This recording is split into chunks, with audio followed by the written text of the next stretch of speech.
Hi everyone! Welcome back! Kung bago ka pa lang sa channel ko, huwag mong kalimutan mag-like, comment, and subscribe para lagi kang updated sa mga post ko.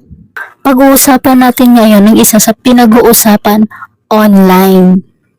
Walang iba kundi ang hiwalayan ni Sir Gaben at ni Ma'am Elma. Hindi tayo nandito para manghusga o maghanap kung sino ang may kasalanan. Nandito tayo para kumuha ng aral na po pwede nating i-apply sa sarili nating buhay at syempre sa relasyon na din. Una sa lahat, nakakalungkot talaga kapag may relasyon na nauuwi sa hiwalayan.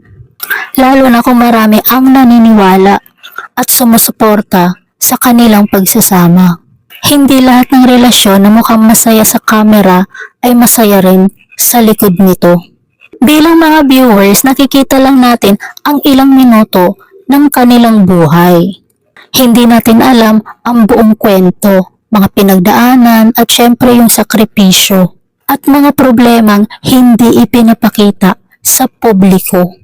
Minsan akala natin sapat na ang pagmamahal para tumagal ang relasyon. Pero ang totoo, kailangan din ng respeto, komunikasyon at tiwala at effort araw-araw. Ito ang masakit na katotohanan.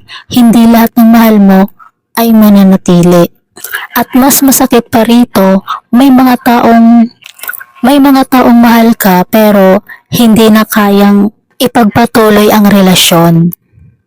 Hindi dahil masama sila, hindi dahil masama ka, kundi dahil minsan may mga bagay na hindi na naayos ng pagmamahal. Ang pagkawala ng isang tao ay hindi katapusan ng kwento mo.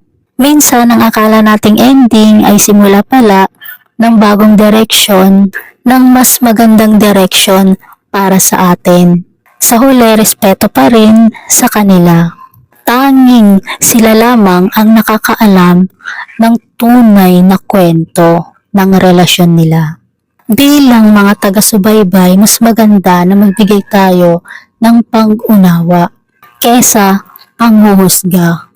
Hindi mo kontrolado kung sino ang alis sa buhay mo. Kontrolado mo kung paano ka babangon pagkatapos nilang umalis. Sana marami kayong natutunan sa video na to. Maraming salamat sa panonood. Hanggang sa susunod na vlog. God bless everyone.